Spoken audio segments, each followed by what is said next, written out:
And we should be live. Good morning, everyone. Michael and Rob here at Lake Michigan Angler. Welcome back to our weekly live stream fishing report here on Lake Michigan Angler TV. Appreciate you for joining us. As always, as we get started here, make sure you give us a thumbs up if you can hear and see us. Make sure we're good to go. Come on in. Before we dive in too deep and get into the conversation for today. We've got an action-packed live for you. We've got a lot to talk about. Just briefly, as we give folks a chance to come into the live here, we're going to talk about what's came in here at the shop that you're looking for. We're going to talk about Big Pond Brawl and some confusion from yesterday that we need to get straight and smooth things over with, folks. Of course, we got to talk about the fishing, which has been incredible. But before we get into all of that, make sure you know that you can visit us at lakemichiganangler.com for all your fishing needs. We've also pinned that up in the comments there. So as we talk about stuff, if you're looking for stuff, hit the link, get it from there. We've also pinned some products that we're going to talk about specifically today in the YouTube video. So if you want to buy it right off of there, it's all connected. It's all the same stuff. You can get it from there. So good morning, everyone. Where are you guys at right now? Where are you checking in from? We see Rick said, those guys better hurry up. John Gillespie's Water and Woods is coming on. Get your Frable. That's all you have to say about that. Jason, good morning. Good to see you. Ryan, good morning. Jamie, good morning. How's everybody doing? How's fishing been for everyone? Those that went out this week, how'd you guys do? Anthony said, what up, boys? Good morning. Good morning, Anthony. Good morning, Brian. Mo G. Waukegan. Hello, guys. Good morning. Welcome back, Mo. Thanks for seeing so many of you guys returning. Appreciate the support. Salty Walrus, good morning, my friend. How you doing? Stanley, good morning. Good to see you all. Thank you for joining us again. Daniel's checking in. What's up, bud? Make sure we're good there. Let's see here. Mike checking in from Michigan. Awesome. Nice to see some folks on the Michigan side watching and spending some time with us. Sunshine, good morning. A lot to talk about. Very excited, man. I don't know if you guys could tell. I've got a lot of color in my face. My nose is all burnt up and stuff. IndyCat, good morning from St. Joe, Michigan. Good morning, my friend. Welcome back. Good to see you. Tim is here with us. Good morning. John Phillips, question. Scotty makes a stacker release. Can it be used for salmon, and how does it work? So they make a stacker. It's definitely meant for trolling for salmon. Their other release, I always felt looked a little better for stacking. If you're going to use it specifically for stacking two rods on one rigger, there's the one that just has the metal clip on it, and you just clip that to the downrigger release. Where their stacker release is really two downrigger releases, like with a snap kind of in between, so you can put one downrigger release on the cable where you want when you're trying to get the right depth, and then the other release goes to your downrigger line. But I always like the one with the clip more. But that being said, I hate stacking. But they do, if you're going to do stacking on your downriggers, that's the way to go. Either one of those will work fine, and the Scotties are definitely the best way to do that, in my opinion. Sunshine Studios checking in from Kalamazoo. Welcome, man. Thank you for joining us. Rick, you guys are awesome. I drive semi, and I wait for you guys. Well, be safe on the roads. Thank you so much, man. Angler Mex, good morning. How you doing, man? Frank Scalero in the building. Good morning, guys. Frank from Tower Road. This guy's like the king of Tower Road.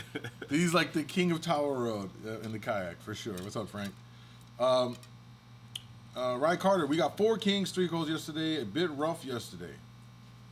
A bit rough in terms of fishing? Yeah, because the water was calm. I was out there yesterday. Wish I was fishing, but happy I'm not with the northeast winds. Yeah, it's going to get brutal out there. Pavel, good to see you, my friend. How you doing? By the way, at any point, you have any questions about anything, whether it's what we talk about in today's live, any products we talk about, fishing report, or just some general fishing questions you have, no question is too basic or whatever the case may be. We're here to help educate, inform, share our opinions. You know, a lot of this is opinion-based. It's not always like in stone, and that's the thing about this fishing stuff. What might work for me and what might work for Rob or whoever else might not work for others, and vice versa. Everyone has programs, everyone has confidence in certain things, so feel free to ask questions. We're here to be a resource for you guys and help out as much as we can. And with that being said, our channel, which you guys are currently watching on, it's a great resource, tons of videos In fact, a video we shot this week that's coming out for small boat guys. Really excited. Got together with my friend Captain Dave Johnson and his small boat. And we talked about basically how he rigs it all out and things that any small boat angler should consider for those specifically that are coming from inland fishing that are going to start to do the Lake Michigan stuff. You know, how to think about laying out your stuff, how to be efficient, and you know, all of that. It's a really good video. We killed it that day fishing. So it's going to be a mix of both in that video. So we're always working on stuff to put out there to help you guys, you know, learn more, get better, give you ideas to expand on for yourself. So that's coming soon, all right? Rob is running off. We got a couple customers in here, so we'll be in and out. Let's see here real quick. Any other comments before we get started? Let's see. Daniel, question. Is it true that when fishing on Lake Michigan, we are allowed 3 rods? Spoke with the officer. He said we are allowed as long as we can attend to them. I've seen some guys with almost 30 rods. So, Daniel, yes, you're legally allowed 3 rods on Lake Michigan. If you've seen 30 rods, it's probably because, should be, wait, 30 rods? Wait, I just thought about that. That doesn't sound right. That seems excessive. Yeah, I don't know. That doesn't ring a bell with me. I mean, I've seen 12 on stuff. You know, we have charter boats and stuff like that, and they got, you know, 5 people out. You know, I mean, we got our charter captain here. Hey, Don, how many rods at most would you run? 13. Like 13. Yeah, it seems to be a par. I think most charters won't do more than that. Yeah, and that's on ideal conditions. Yeah, so 30 doesn't sound right, but I think just in general, a lot of rods out there. It has to be. Yeah, you'd have to like 10 people for that many rods. It wouldn't. So, what can I throw from the pier out of Waukegan? Lures. Yeah, right now, man, you can throw any kind of a crankbait. You probably got crankbaits right now that you use for your bass fishing or walleye fishing. Those are probably going to take some fish. If you want things more specific that we know, you know, for sure, flicker shads, jointed flicker shads, J11s. You could throw like rip and wraps, like vibrating jigs, blade baits. You know, the great thing about right now is these fish aren't super picky, and if you are shore fishing, you know, you got to really put in the time because the water's creeping up warmer and warmer. We're already in the low 50s. It's going to continue to get warmer and warmer. Those fish are going to start to eventually push on out. So take advantage of it if you're shore fishing to get out there and get on the bite. Kale Wobbler, Gold Orange, 3/4 ounce has been great for me for Coho. There you go. Yeah, you could throw those as well. You gotta do what I gotta do. Yeah, I broke one. Let's see here. 4 guys and they take up the entire horseshoe area and Montrose Harbor. Oh well, yeah. I really can't speak to that. Obviously, if folks are doing stuff illegally, then DNR needs to crack down on that, and that's unfortunate. All right, so I'm gonna wait for Rob before we get into what's new here at the shop, but I am gonna take a moment here to speak on the Big Pond Brawl and just kind of clarify some things. There was a little bit of a miscommunication yesterday that caused a confusion for everybody and misunderstandings. So what I want to say about that is today would have been the first of the Big Pond Brawl, but the weather for this weekend really turned to crap, and we had to cancel it. And yesterday we put up, we told the anglers at noon on Friday, we put up a final decision on whether or not we were going to cancel, reschedule the first brawl date. And so when we did that, there was miscommunication on the back end between Rob and myself, as well as just conflicting availability when we were looking at, okay, when's the next one we can do? Can we do the next Saturday or the week after that? And we have, you know, personal obligations, and so there was a little bit of confusion on misunderstanding that, mostly on my part. And then when we made the post, it was reflected that. And so we initially put next Saturday when we meant to put the 17th. I got the clubs confused on what club was doing what event and what date, and so I want to apologize on behalf of Rob and myself here for that confusion. Not only to our field of boat anglers, but to the both of the SU clubs for that confusion. And by no means was any of that intentional, and it was an honest mistake. And as you can imagine, you know, essentially, Rob and I are having to do a lot of logistical back end for an event to ensure that it's gonna work for everyone, and so in the process of us trying to scramble to get all that together, some confusion led to that. So our apologies to again our boat anglers and to both of the SU clubs for all of that there. So going forward, we'll make sure that we're a little tighter on getting our communication on point, so we're both on the same page and we're both clear on all of that stuff. So when we do communicate stuff out to you, it's all good to go. On top of that, we probably should have touched base with the clubs before we made that, but we were trying to get information out quickly. So a mistake on our part. Hopefully it doesn't cause too much of a hassle for anybody, and we look forward to getting this squared away, smoothing things over everybody, and making some great events that everybody can participate in. So we'll be posting more on the brawl in the coming days and weeks leading up to the first one that we've now moved to the 17th. So it's about two weeks away. We are going to open up and extend the sign-up date for anybody that wants to join now up until the Thursday before the 17th. I don't remember so that would be the 15th, I believe. So we'll post all that out there. So if folks want to jump in, now that date works better for them, we'll be able to do that. All right. So that's what we wanted to share on the brawl front of things. All right. Let me get some questions here. Anthony said, what's the optimal trolling speed? Trying to experiment, usually moving around 2.2. I don't know that there's an optimal trolling speed. I would say there's maybe an optimal range, perhaps. That could be from 2.0 to 2.8.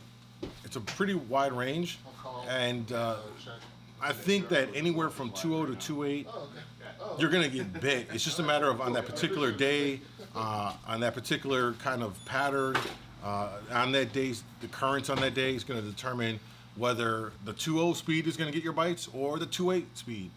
Sometimes you might even go faster than 3.0, but I would say between 2 to 2.8, 2.0 to 2.8, you really can't go wrong in that range. I think it covers a wide range of, shifting around and stuff like that. I know for me this week, I got bites at 2.2 and I got bites at 2.6. So you just play around with your speed on that front. I'm just kind of stepping in here. I didn't really hear the question or anything, but for me, when in doubt, go faster. And we routinely fish in the ballpark of 3 miles an hour. That's just kind of how I do it. I get everything swinging. If I'm not catching fish, I want to cover more water and trigger something. That's just what works for me. It's a good strategy because you're looking for actively feeding fish that are going to go after it, that are going to commit, and you might pass up those fish that are a little more lethargic, and that might not be more neutral, but you're just covering more water to pick off the active ones. So it's a strategy. I think that's really comes down to, because we know charter captains are going slow, like Captain Blake. He likes to go slow for the most part. And then Captain Dion, he can't even get his boat to go below 3 miles an hour. So you just got to figure out what works for you. Exactly. Figure out what works for you. I did cover the brawl. Do you touch on that? I think we probably, sure you covered it. Yep. All right. Jason said, matches up with the jackpot. If fishing one, you should fish both. Very good point. We did that in the past before. So it just makes it easier for folks to just fish one day and have a chance to win two different tournaments. I was going to say conference. Yeah. Win more money. Yep.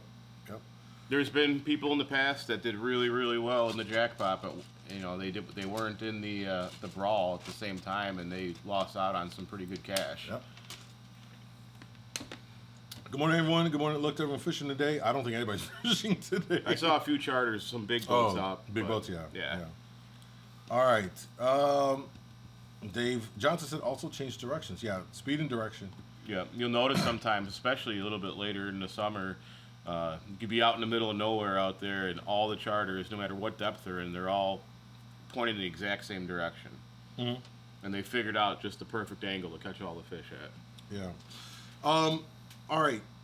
Jason asked, we'll do this question. You can keep throwing the questions in. If I don't answer them now, we'll circle back on that, but we'll do this one, then we'll get into what's new at the shop. Jason France said, what bait should I use to target kings this time of year versus coho? Great question. I think spoons. Spoons would probably be the first choice to go with. You're still going to catch coho, though. You just got to, like what I did yesterday, I just shook off the coho. I just, right over I don't even boat them. I just grabbed the spoon, a lot of times they're hooked, just single hook, very easy. Yeah, if you can just kind of flip the hook without touching the fish, I think you're okay this time of year with that cold water. Yeah. You know, once things warm up later in the summer, maybe not so much. But the key is just not touching those fish. Yeah, especially the cold. Those scales come off so easy, and that just harvest them. And you know, and if they got, for me, if they've ate it and they got all three in their mouth, and you know that's gonna be like a surgical operation, I just harvest the fish at that point. I don't want to waste it. Yeah. But spoons, I think are for sure catching most kings, especially throughout this week. There's been some on flashers, but yeah, spoons have been the most consistent thing I've heard all week. Yeah, and we run flashers, but the coho just even if the king wanted it, the coho get to the flasher fly, and they're taking out 4 inches. And you're talking about like the cookie cutter ones. The little guys are still taking out 4-inch flies and flashers. So you just got to fight through the coho. All right, let's talk about what's new here at the shop, Rob. People have been asking, waiting for these goodies, and we finally got them. Let's talk about it. Yeah, so we've got some new double O's from Gold Star, some new 006-inch Dodgers. So we have the reverse clown right here. Look at that, juicy. Yeah, that's a banger. We've got the Coho Killer. It was always a stubby. Now it's the 00 from Gold Star. We have the 50-50 in the 6-inch. We had a very small quantity of these before. We still have a very small quantity. We've got the UV green Easter egg, and then we have the UV flame Easter egg, and we have them the stubbies. I didn't grab any stubbies, but we did get another big shipment of this 50-50 in the stubby.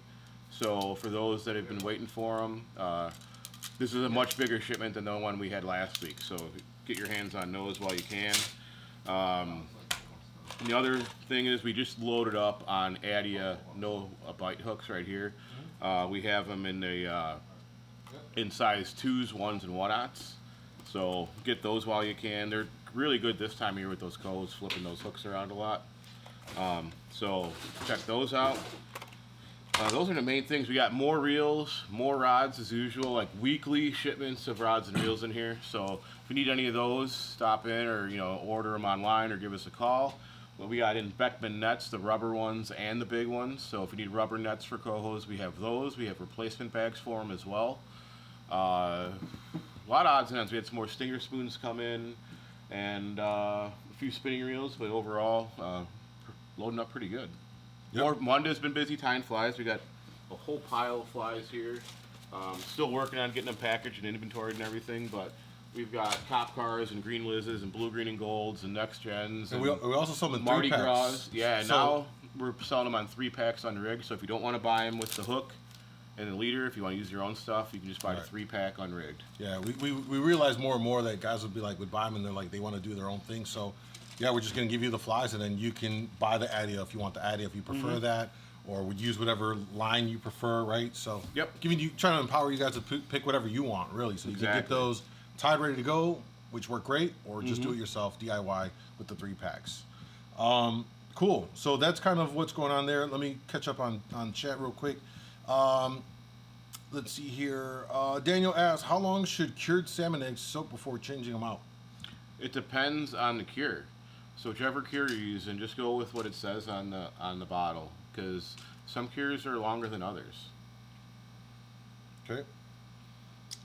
Anthony P said, is that just running the spoon with no flashers or dodgers? Yes. Yeah, most of the time we just run the spoon by itself. I know some people do match them with dodgers and flashers here and there, but it's not as common as just run a clean spoon. We typically keep flies with dodgers and flashers and spoons by themselves. Yeah. Yep. Hello from Tennessee. Welcome, Kenneth. Thank you for joining us, man. Maciel, hopefully I didn't screw that up. Sorry. Guys, hit the like button. We only got 5 likes so far. Yeah. Go ahead and smash that like button. All right. Let's get into what you guys have been waiting for. The incredible fishing that has been this past week. Actually, like 2 weeks or already. It's been phenomenal spring fishing. We were just talking here about how, the fishing feels so far ahead, doesn't it? Like as far as what's around, yeah. Like what everyone's catching, the consistency, the numbers of fish. The kings are here again, like from 2 years ago. It's looking very similar to like 2 years ago. More than 2 years ago. Was it more? Yeah. More than we were catching 2 years ago. Oh, a couple years ago when we had these early April and May kings. You know, we went out and caught like 2 or 3 this early. That was pretty awesome.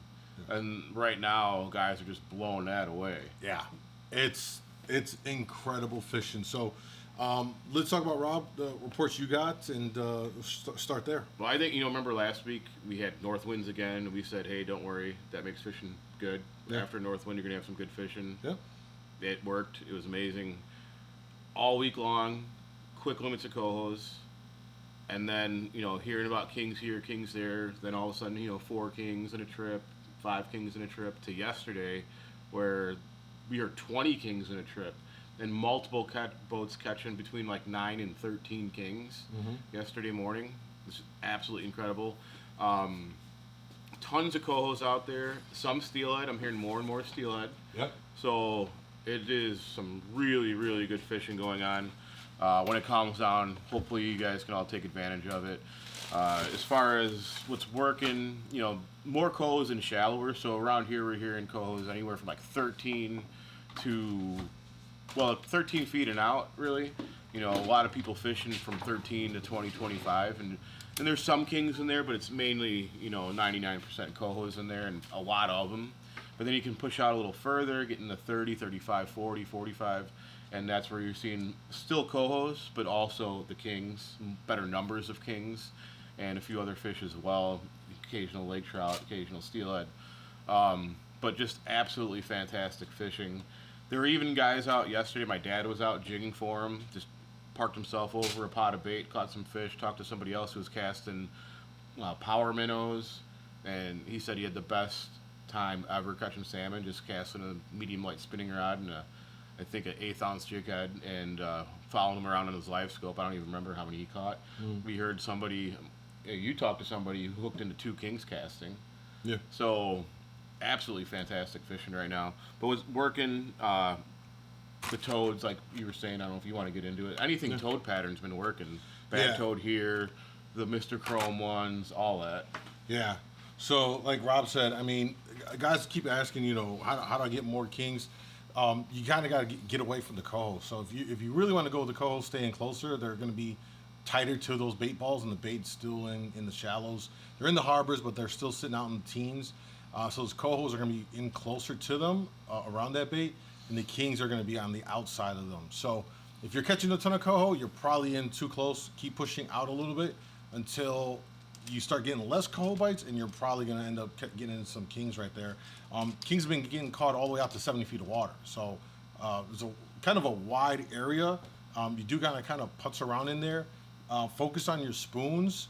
And this week, you know, whereas before I was getting the super slim bite, they were really dialed in on the super slims. Now the mag size spoons have picked up for me this week. And it goes to show you like how from week to week, day to day, what they want and what they're keying in on can change. Now, we're seeing a lot more bigger alewives getting caught, some thick, juicy 7-8 inch alewives, really healthy looking bait. You know, He's spawning pretty right excited about them. Very, very excited. Actually, we're going to work on a video related to that here soon.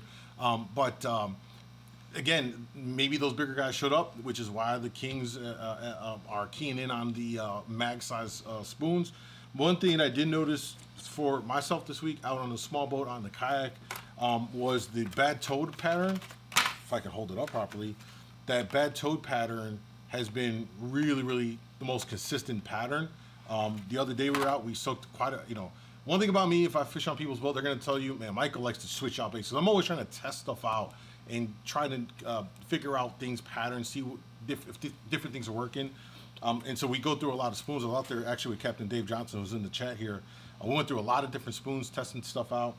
But it seemed like spoons that just had similar patterns to bad toad. You know, we have our dead toad, we have our bloody toad. I have a couple other customs from Mr. Chrome that we're testing out too. That are the green head chartreuse and a blue version with the bad toad body. The green version I'm testing out is more like a green flounder head with the bad toad body. Smoked, you know, worked very well for me yesterday. So spoons that just have that kind of pattern were really working better than some of the others, and in the mag size. Other than that, surprisingly, meat is doing really, really good. Phenomenally good, actually. Captain Dave Johnson, we were out there, ran a meat rig down off of Wire Dipsy, which some folks might not even think to put a wire out right now. He did, and that meat took the biggest king at pushing 15 pounds. Took 2 kings, and the biggest was 15. I then ran meat yesterday on my kayak with a Mr. Chrome Old Money flasher and Dreamweaver Moo rig, and I was actually testing out a product that, it's interesting, but it's a fake meat strip, and that fake meat strip had a very similar pattern to the Bad Toad, and I took 3 kings off of fake meat yesterday, so that was quite the just different. You wouldn't expect that, but it goes to show you that experimenting with different things, can produce for you sometimes. So if you're looking for kings, just push out. They're going to be on the outside of where most of the coho are at. For me, the one thing I did notice is wherever I found 47-degree water at the surface, kings were in that area. So if that gives you something to look for, that was true as of yesterday. That can change by the time the winds blow over the weekend. So, just kind of keep an eye on that. Mag size, I know it's early for meat when we typically think about using meat. Yep. But it worked, and it did really well. But mag size spoons, I think, are something to probably at least have out in your spread. Keep them honest. I think it doesn't hurt to have a mag out, standard. You can keep a super slim out there. I know super slims are still catching. It seems like the coho are now knocking that out pretty hard. So things are kind of changing in that regard. Steelhead, also you mentioned steelhead. Yeah, steelhead been getting caught, right? I took one yesterday, and it took the mag size spoon. We caught one the other day with Captain Dave Johnson. I forgot what spoon that hit there. We caught a steelhead. Now, they're coho size steelhead. They're not like the bigger guys that you'll see maybe in the summertime, but still cool to see that their steelhead are showing up a little bit here and there. So that's kind of like the update on the fishing. It's phenomenal fishing, man. Yesterday I went 4 kings, 1 steelhead, and the rest coho. I shook off all the coho and steelhead, and I just kept the kings, and just phenomenal fishing. Any questions about the report? Feel free to drop it in the chat right now. Let's see what we got here. When do you think the bite will turn off from shore? Asked CE. I think you got a couple weeks of it being pretty decent, and then I think the bait's gonna move out a little bit, and then I think there'll still be some fish, but it won't be the limits on most days like we're seeing right now. Like right now, the shore fishing's been absolutely phenomenal. There's been some off days, but for the most part, guys are catching limits. And that's in Waukegan, and that's in Kenosha. There's pretty good days in Racine.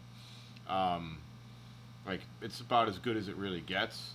I think you have 2 weeks of pretty good fishing. It might not always be a quick limit, and then after that, it's going to be. I could be wrong, but I just think after that 2 weeks, then it's going to be where it's a limit might be a little more rare. Yep. Sean said, "Great report. Can't wait to get out." Yeah. It definitely definitely hits you hard when you can't go out and fish, and you know that fishing has been good. You want to take advantage of it. But again, we're getting northeast. As Rob said last week, he called it.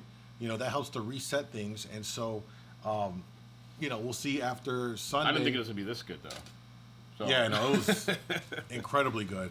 And by the way, guys, I know when guys come out of the harbor, they're shooting for the hotel, they're shooting for the plant.